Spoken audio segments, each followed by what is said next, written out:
welcome to The Form. We look forward to Group 1 racing this weekend coming from Te Rapa, the final Group 1 of our season. Not only that, but we've got day 3 of the championships across the ditch. Let's have a look at what's on the agenda. We start the day with champion rider Opie Bosson. He's got Imperatriz in the Group 1. We then move along to Craig Grills, who has a full book of rides and also a key chance in that Group 1 on Saturday at Te Rapa in the form of Coventina Bay. And then finally across the ditch to Gary Portelli. He has Fireburn looking for the Triple Crown for the 2-year-olds. He won the Golden Slipper a couple of weeks ago, looking to back that up over the mile on day 3. Well, next up on The Form, we get to Opie Bosson. It was a busy day on Saturday, including, of course, Imperatriz in the Group 1. Opie, a very good morning to you. What have you been up to this morning? Just back from track work, I understand. Yeah, I've been down to Matamata and heard a few jump outs, so just at home. And no doubt you were pretty disappointed with the rain that we got over the past few days. That won't help the farm much. You'll have to be feeding out this morning, I presume. Yeah, we just can't get a break here, so but I'm sure the rain will arrive one day. Just wanted to go through your rides there on Saturday, and we can start there in race number 2 with Treaty of Paris. You haven't been aboard for those couple of trials, but is he a colt that you've had much to do with at the stable? Yeah, I ride him quite a lot in his gallops, and he's the type of horse that just keeps improving as he goes along. And his work on Tuesday morning was very good. He worked with an open handicapper horse and Summer Monsoon, and he worked just as good as him. So he's just on the improve all the time. What are you expecting from him at a first start? Do you think maybe he's going to get over a little bit more ground in the future, or you think he can be pretty effective here on debut? Yeah, he's going to get better with time, but he's got a little bit of an awkward barrier draw, barrier 9 being the first starter as well. So we're just going to have to hope for a little bit of luck, but he can ping the gates and put himself there. We've seen with Tavistocks, obviously you've had a good association with Entrevier, who's of course a sprinter, but they get over ground and win derbies too. What's your gut feel with where this guy could end up in the future? I think he'd be a Guineas type horse, and the way he's moving forward and everything, you can't see him. You can see him actually being a derby type horse. If we get along to race number 5, you're aboard the Mighty Spar in this one. What did you make of that last run at Aupuni? He probably should have won that race. He absolutely bombed the start, missed it by probably 5 lengths. Just been a handful in the barriers. He's been back to the gates and stood in there with the blindfold on and behaved himself. So we just have to hope he gets away with them. And yeah, as I said, he probably should have won last time. But I think he'd be very hard to beat if he jumps away. That was sort of my next question around that barrier blindfold. Can that make a significant difference for him to be able to jump? Yeah, well, it jumps out okay, but it's in the gates he rears up, so hopefully it'll stop him from rearing. And you do draw better on Saturday than you did obviously at Aupuni. That's a +2, isn't it? Yeah, he thinks he's drawn barrier 6, and yes, if he gets away, we'll get a nice soft run. I'm picking. And then in race number 6, Cote de Bern, 3 starts, 2 wins. Pretty hard to fault this guy's form. Yeah, he's a very good galloper. He can keep up with any horse in our stable. He's still a little bit green, but he's got an awkward barrier draw, but he's got a bit of speed and he can put himself there, so big run for him. It hasn't run since the 12th of March. I was having a look at his form and has been back to the trials since then. What are your thoughts on that trial there on the synthetic? First go on the synthetic, and he tried really well. Under any pressure, and it's pulling on really well for. And obviously you've got the wide draw and the 59.5 to contend with. Are they concerns for you with him?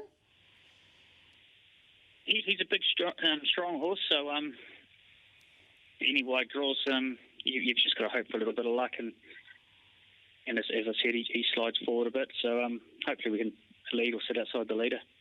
No doubt the one that you're looking forward to the most there on Saturday is Imperatriz, and just sort of a little bit of bad luck with the fact that you weren't aboard at that Levin Classic. So good, wasn't she, when winning that? She just has that devastating turn of foot.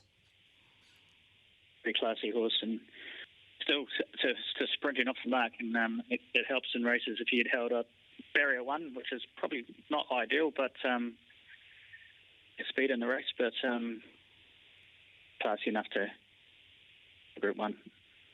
Talk me through your tactics, because I know, as you just said, that barrier 1 does make things a little bit tricky. In an ideal world, where would you like to position yourself? Well, it just depends on tempo. We'll just have to probably use the barrier draw a little bit. Be nice to pop off at some stage, but we'll just have to wait and see how the race pans out, really. And looking at the field as a whole, it's a small but select field, isn't it? Is there horses in there that you're particularly sort of wary of when it comes to that Group 1? Well, Coventina Bay is a very classy mare and top form at the moment. Seeing her trial the other day was excellent, so can't take anything away from her. Should be the hardest to beat. Have you been aboard Imperatrice during the week in track work, or what has she shown you? Between races at Pukekohe on Sunday, worked with leaderboard, and they run a good time, and she was doing it pretty easily. Yesterday morning, on Wednesday, I wasn't aboard, but all reports that she worked really well. And then if we get along to race number 9, Navalha, in that 9th of the afternoon, has to carry the big weight here, and I guess that's just one of the negatives. Pretty much the only negative, big weight. His work has been excellent, and he's been racing really well. It's a nice enough draw, and if we can cut a few corners and keep the softest run as possible with a big weight, I think it'll be very hard to beat. And obviously back to rating 65, although you have that weight to carry, that's a plus as well, isn't it? Each gear comes back to it, and yeah, as I said, the big factor is the weight, but he's a strong enough horse, and picking he can carry it. Opie, we've gone through all of your rides there on Saturday at Te Rapa. If you had to give us your best of the day, who would it be? Imperatrice, last about her, and I think she'll be hard to beat.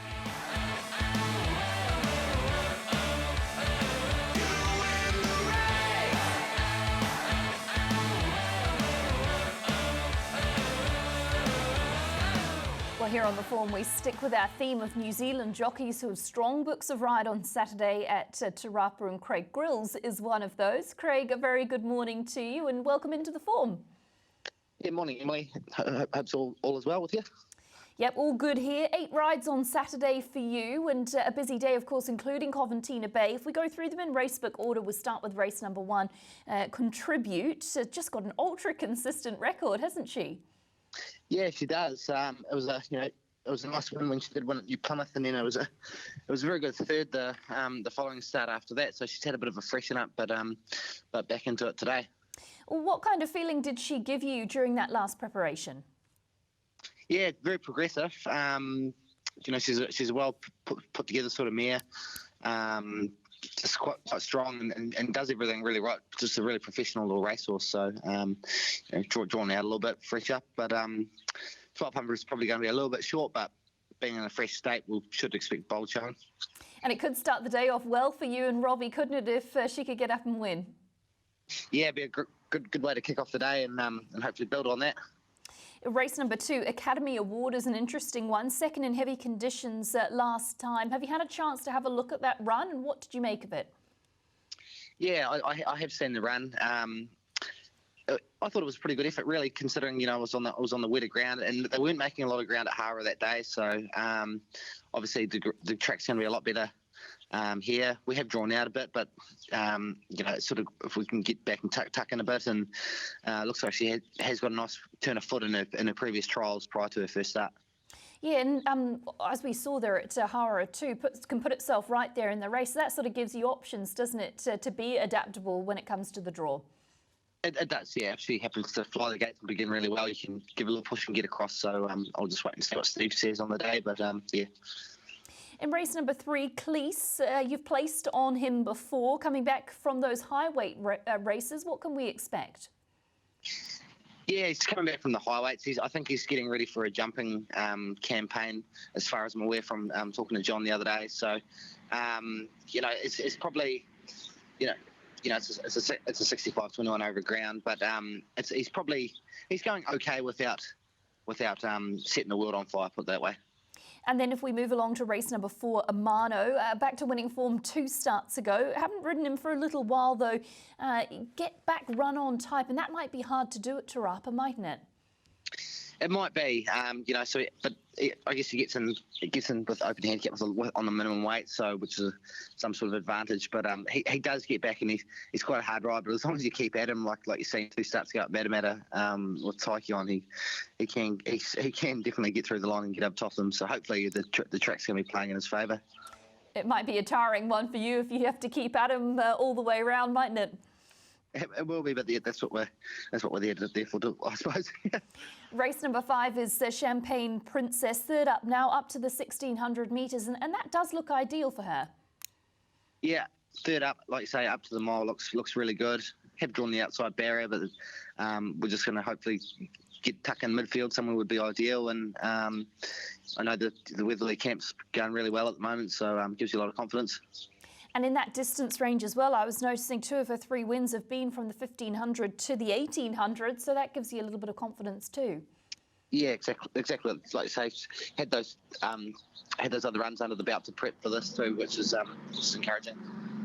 And then if we get to race number 6, Ari or Ariz, not sure how you say it, maybe you can clarify that for us, but a lightly race type, just 3 starts, including stakes company. Must have a pretty good opinion of her to have even considered racing her in that grade.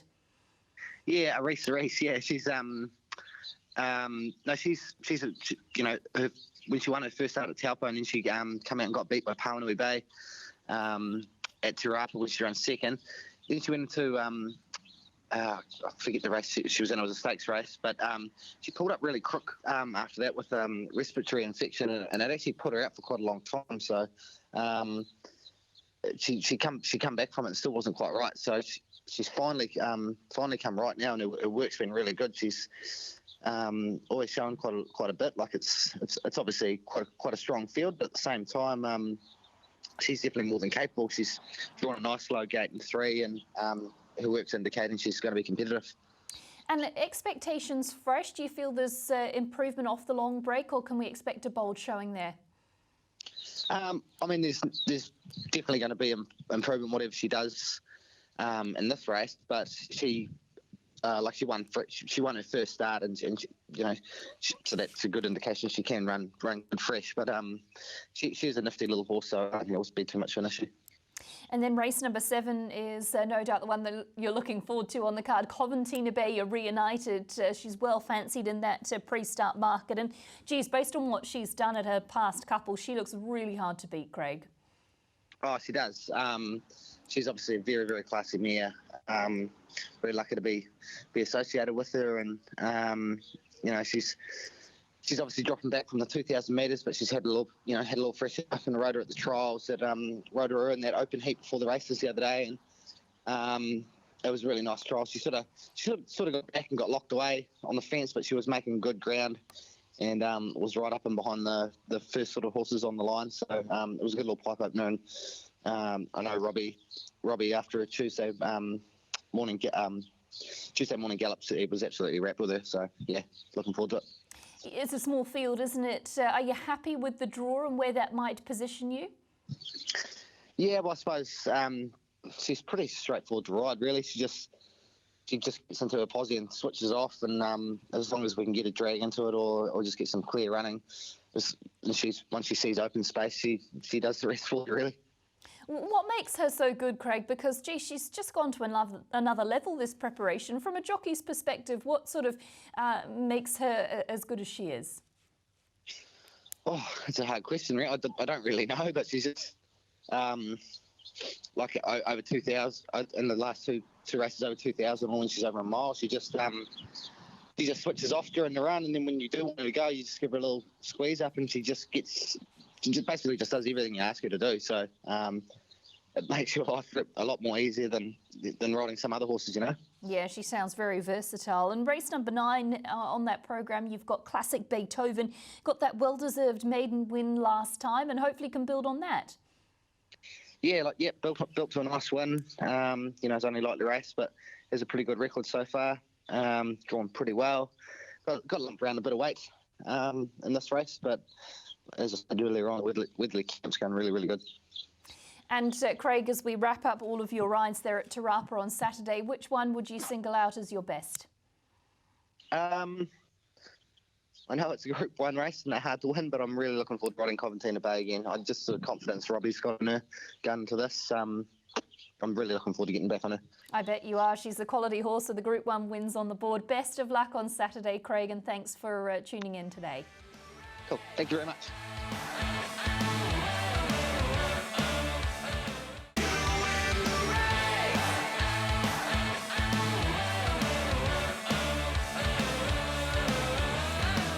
Well, day 3 of the championships promises a lot, including Fireburn. We look forward to seeing if the 2-year-old filly can win the hat-trick of wins, of course, the Golden Slipper, the English Sires, and then, of course, the final leg of that Triple Crown. To talk us through how she is and how she's travelling, Gary Portelli is on the line. Gary, a very warm welcome to the Form this morning. Thanks very much for inviting me. Let's have a little chat about Fireburn because, wow, what a journey she's taken you on from winning the Golden Slipper at long odds to now being a potential Triple Crown winner. It must be just unbelievable. Pinch yourself stuff. It definitely is. When she first came into work, we just thought she'd come in and have a look around, but then she's just kept improving every time she stepped out. Take me back to the start. How did she end up in your stable? I was having a little look on BreedNet. I noticed she didn't go through a sale. Who bred her and what's the ownership group? Laurel Oak Bloodstock, Louis Mahaika. He obviously raced the Stallion Rebel Dane with me as well.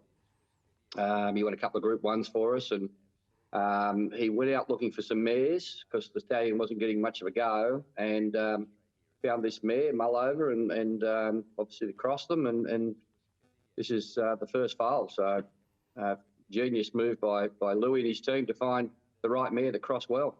Yeah, exactly right. So what about for you of having her in the stable? What's she been like to have around the stable? Was she a horse that sort of showed you a lot early on? No, definitely not. She's one of them horses where, she's come from nowhere. She was showing a little bit of ability, but every time we've asked her to jump the bar, she's just cleared it. She hasn't cleared it by a long way. She's just got over it. And she's just one of them horses where you've just got to say, well, lucky I didn't listen to too many people, leading into the preparation, because most of the track work I was telling me she wasn't much good, but she just wasn't coping, wasn't showing a real lot, didn't really want to be here. And then she comes out and does this on race day. So, she's a horse that can be a little bit confusing. Her track work's never flash until you work with a mate. Well, she'll work with a mate quite comfortably. But once you put them colours on race day, you set her a task, she just runs whatever is in front of her down. And it just seems where she's got on this sort of winning streak, she's just building in confidence as well, isn't she? It's like she sort of rates herself. She knows she's getting to know how good she is.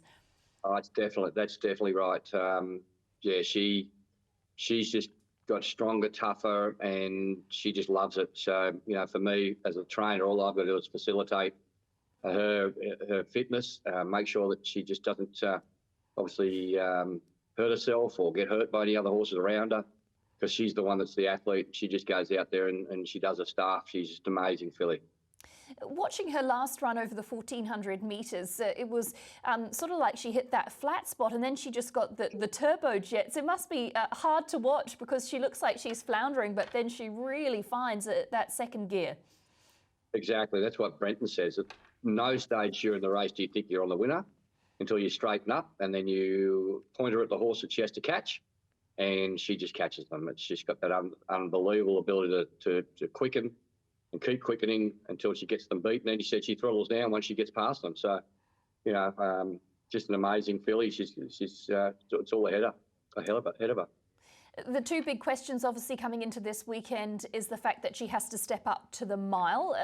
From her stallion that he was pretty effective in that sort of distance range. I guess that's a plus, knowing that.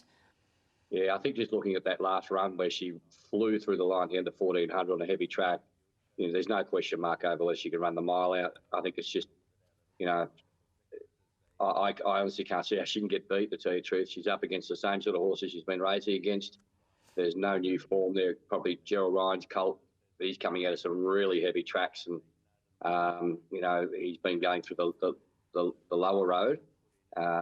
Anthony's filly's going to be obviously the horse to beat, but she's just got to turn up. She's got to put her best foot forward, and she's got the form to beat them. Yeah, exactly. If she does what she's been doing in her past couple, she won't be beaten, that's for sure. What about, from a trainer's perspective, getting this deep into the preparation? Is she showing any sort of signs of fatigue, or is she handling it all in her stride?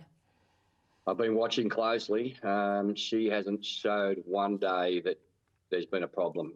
She just goes out, does her work. She comes back the next day. She looks better for it.